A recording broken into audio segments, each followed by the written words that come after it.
बदला मध्य प्रदेश का मौसम, कई जिलों में बारिश, कोहरा, ओलावृष्टि का अलर्ट। मध्य प्रदेश में एक बार फिर से मौसम बदलने के आसार हैं। नए पश्चिमी विक्षोभ के कारण अगले 24 घंटों में मध्य प्रदेश में कहीं कहीं शीतल दिन रहने, कोहरा छाने और ओलावृष्टि के आसार हैं। इन हालात को देखते हुए 19 जिलों में ऑरेंज अलर्ट और 7 जिलों में येलो अलर्ट जारी किया गया। मौसम विभाग के मुताबिक पिछले 24 घंटों में सागर, उज्जैन, ग्वालियर संभाग के जिलों में कहीं कहीं मध्यम से घना कोहरा रहा। मध्य प्रदेश में हाई वोल्टेज सियासी ड्रामा। मध्य प्रदेश के मुख्यमंत्री शिवराज सिंह चौहान और पूर्व मुख्यमंत्री कमलनाथ ने स्टेट हैंगर पर करीब 30 मिनट मुलाकात की। ये मुलाकात अचानक हुई और करीब 30 मिनट तक दोनों ने अलग अलग विषयों पर बातचीत की। उधर डूब प्रभावितों को मुआवजे के मुद्दे पर शिवराज से मुलाकात न होने पर पूर्व मुख्यमंत्री और कांग्रेस नेता दिग्विजय सिंह ने सीएम हाउस के सामने धरना दिया। बिलासपुर मंडल में इंटरलॉकिंग कार्य के चलते जबलपुर से गुजरने वाली 5 जोड़ी ट्रेन निरस्त। रेल प्रशासन द्वारा बिलासपुर मंडल के जैतहरी छुल्हा रेलखंड पर थर्ड लाइन जोड़ने के लिए जैतहरी स्टेशन पर 23 से 31 तक प्री नॉन इंटरलॉकिंग का कार्य किया जाना है। इस कार्य की अवधि में इस मार्ग से होकर गुजरने वाली कई गाड़ियों को निरस्त करने का निर्णय लिया गया है। इस दौरान पंबरी से गुजरने वाली 5 जोड़ी ट्रेन निरस्त रहेंगी। गाड़ी संख्या 18201 दुर्ग से नवतनवा एक्सप्रेस 26 और 28 जनवरी और वापसी में गाड़ी संख्या 18202 नवतनवा से दुर्ग एक्सप्रेस 23, 28 और 30 जनवरी को प्रारंभिक स्टेशन से निरस्त रहेगी। 5 साल तक के बच्चों को एंटीवायरल मास्क से छूट, केंद्र की नई गाइडलाइन। कोरोना संक्रमण के गहराते कहर के बीच केंद्र सरकार के स्वास्थ्य मंत्रालय ने बच्चों और किशोरों को लेकर नई गाइडलाइन जारी की। बच्चों और 18 साल से कम आयु के किशोरों में कोविड-19 के प्रबंधन के लिए संशोधित व्यापक दिशा निर्देश के तहत अब 18 साल से कम उम्र के मरीजों के लिए एंटीवायरल और मोनोक्लोनल एंटीबॉडीज की जरूरत नहीं। गाइडलाइन में कहा गया कि कोविड-19 संक्रमण की गंभीरता के बावजूद यदि स्टेरॉइड का उपयोग करना भी पड़े तो उसे डाइल्यूट करने के बाद ही देना चाहिए। बदल गए ट्रेन में रात को सफर करने के नियम, अब ऐसा नहीं करने वालों की खैर नहीं। भारतीय रेलवे की तरफ से ट्रेन में यात्रा करने के नियमों में समय समय पर बदलाव किया जाता रहा है। जरूरी है कि आपको रेलवे की तरफ से बदले जाने वाले नियमों के बारे में पूरी जानकारी हो। प्रकाशित खबर के अनुसार नए नियमों को तत्काल प्रभाव से लागू कर दिया गया है। नए नियमों के मुताबिक अब आपके आसपास कोई भी सहयात्री मोबाइल पर तेज आवाज में बात नहीं कर सकेगा और न ही तेज आवाज में गाने सुन सकेगा। यात्रियों की तरफ से शिकायत मिलने पर रेलवे ऐसे लोगों के खिलाफ कार्रवाई करेगा।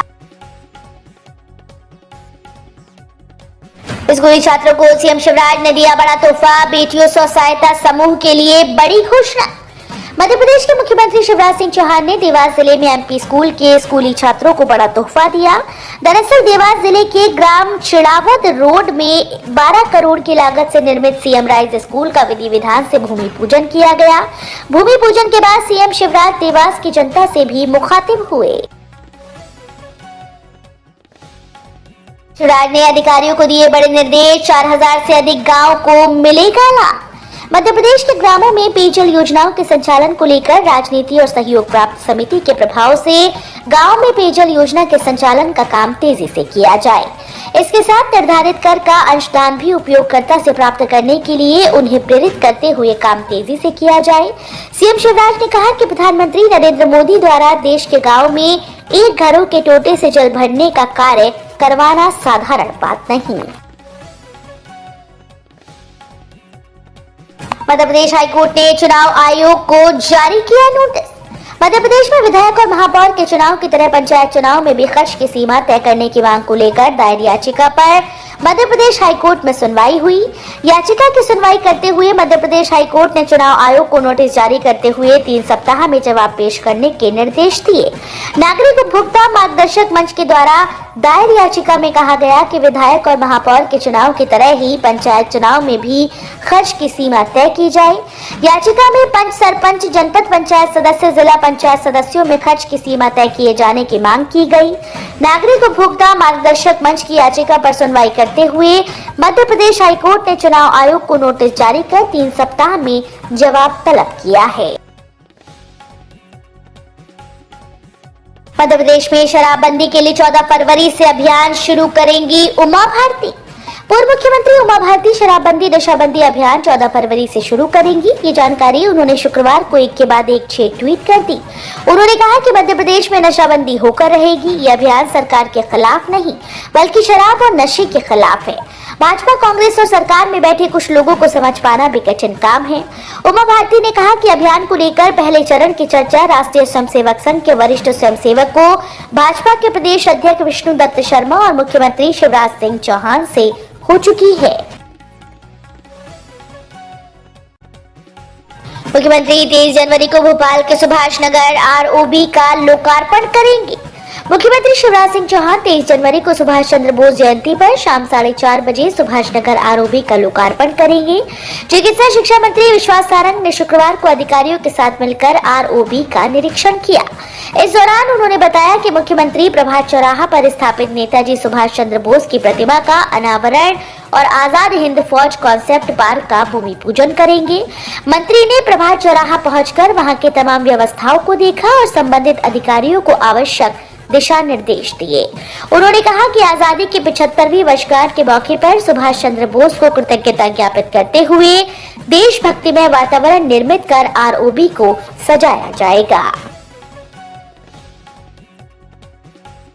2022 में भी जारी रहेगी स्टार्टअप कंपनीज में नई भर्ती। कोरोना की तीसरी लहर का नहीं होगा असर। भारतीय स्टार्टअप कंपनी में नई भर्ती का दौर 2022 में भी जारी रखेंगे और इस पर कोविड-19 की तीसरी लहर का असर होने की कोई संभावना नहीं। जैसे जैसे ग्राहकों का रुझान समय के साथ बदलते हाईटेक उत्पादों की ओर बढ़ता जा रहा है, वैसे वैसे स्टार्टअप अपने कार्यबल में भी वृद्धि कर रहा है।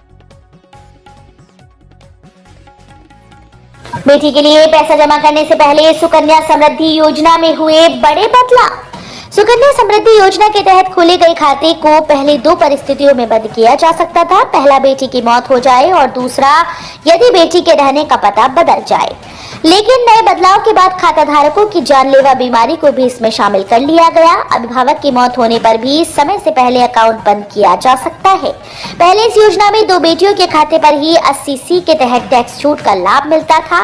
तीसरी बेटी पर यह फायदा नहीं था। नए नियम के तहत एक बेटी के बाद यदि 2 जुड़वा बेटियां पैदा होती हैं, तो उन दोनों के लिए भी खाता खोलने का प्रावधान है। स्कॉलरशिप के लिए इस तारीख तक करें आवेदन। हर साल मिलेंगे 50,000 रुपए। हर साल लाखों बच्चे आर्थिक तौर पर कमजोर होने की स्थिति में अपनी पढ़ाई छोड़ देते हैं। ऐसे बच्चों की मदद करने के लिए हर साल कई स्कॉलरशिप की घोषणा की जाती है। AICTE यानी all India council for technical education ने इंजीनियरिंग के छात्राओं के लिए एक स्कॉलरशिप की घोषणा की है, जिससे उनकी शिक्षा प्रभावित न हो। All India council for technical education की ओर से इंजीनियरिंग के मेधावी छात्राओं को उनकी पढ़ाई के लिए स्कॉलरशिप प्रदान की जाती है। कृषि क्षेत्र को मिल सकता है तोहफा, बढ़ सकती है पीएम किसान सम्मान निधि की राशि। वित्त मंत्री निर्मला सीतारमण इस बजट में कृषि क्षेत्र को बड़ा तोहफा दे सकती है। बजट में प्रधानमंत्री किसान सम्मान निधि को 6,000 से बढ़ाकर 8,000 रुपए सालाना किया जा सकता है। इसके अलावा मांग आधारित खेती को बढ़ावा देने के लिए सरकार प्रगतिशील किसानों को लोन के साथ ही अन्य सुविधाएं देने की भी घोषणा कर सकती है। स्कॉलरशिप के लिए इस तारीख तक करें आवेदन। हर साल मिलेंगे 50,000 रुपए। हर साल लाखों बच्चे आर्थिक तौर पर कमजोर होने की स्थिति में अपनी पढ़ाई छोड़ देते हैं। ऐसे बच्चों की मदद करने के लिए हर साल कई स्कॉलरशिप की घोषणा की जाती है।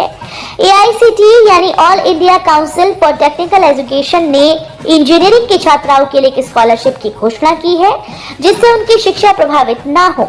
All India council for technical education की ओर से इंजीनियरिंग के मेधावी छात्राओं को उनकी पढ़ाई के लिए स्कॉलरशिप प्रदान की जाती है। बजट से उम्मीदें, अर्थव्यवस्था को पटरी पर लाने के लिए बने रोड मैप। रघुराम राजन की सलाह। भारतीय रिजर्व बैंक के पूर्व गवर्नर डॉक्टर रघुराम राजन ने कहा कि भारत को जरूरत है कि वो जितनी जल्दी हो इंक्रीमेंटल बजट पॉलिसी से दूर जाए और सिर्फ मैन्युफैक्चरिंग या कृषि जैसे सेक्टर्स के बारे में सोचना बंद करे। सरकार अर्थव्यवस्था को पटरी पर लाने के लिए एक रोड मैप बनाए। एक इंटरव्यू में राजन ने बताया कि इस समय भारत को न तो ज्यादा आशावादी होने और न ही ज्यादा निराशावादी होने की जरूरत है। बाजार के साथ साथ जनता का विश्वास बनाए रखना किसी भी बजट का उद्देश्य होता है। महिलाओं को मिली बड़ी राहत, सीएम शिवराज ने खाते में भेजे 23 करोड़ 9 लाख रुपए। मध्य प्रदेश के मुख्यमंत्री शिवराज सिंह चौहान द्वारा कल वीडियो कॉन्फ्रेंसिंग के माध्यम से बड़ी बैठक आयोजित की गई, जिसमें जनजातीय वर्ग की महिलाओं को पोषण भत्ते का वितरण किया गया। इस दौरान सीएम शिवराज वीडियो कॉन्फ्रेंसिंग के माध्यम से सहरिया, बैग और भारिया जनजाति वर्ग की महिलाओं से मुखातिब हुए। सीएम शिवराज ने कहा कि कोरोना काल चल रहा है, काम धंधा सही से चले, लेकिन लोगों को सतर्कता बरतने की आवश्यकता है।